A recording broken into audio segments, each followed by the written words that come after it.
The Handstand by Barry Rudner, illustrated by Peggy Trebelka. There once was a club that met after school. To belong to this club, there was only one rule.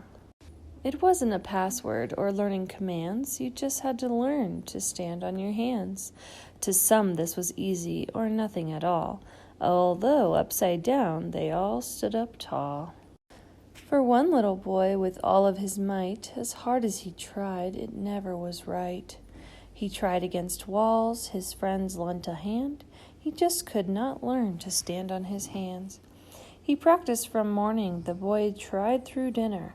The contest was here to pick the big winner.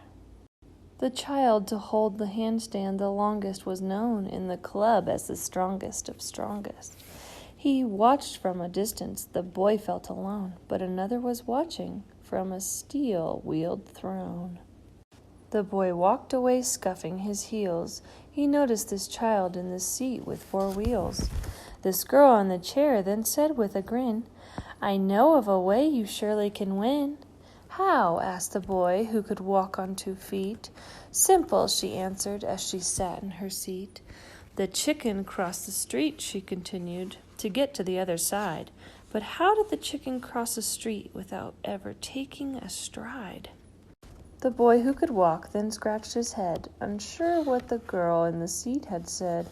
In the back of his mind, the boy truly knew the contest was near. He had not a clue. He picked up a stick and began to fiddle. He spelled the word handstand as he pondered the riddle. All of a sudden, the boy looked to see that he had forgot to cross the T. "That's how the chicken crossed the street," he said, without moving its feet. He skipped and cartwheeled around his friend, the girl who lived in the seat.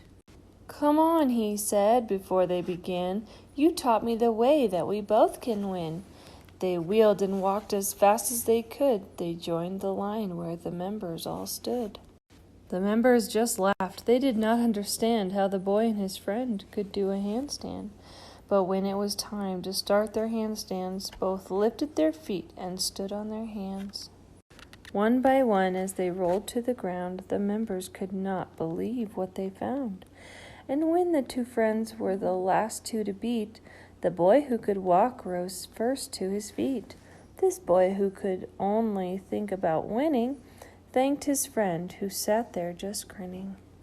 The boy who could walk then turned to the crowd. He quietly said in a voice true and proud, "There are those who move from here to there, who do not walk but use a chair.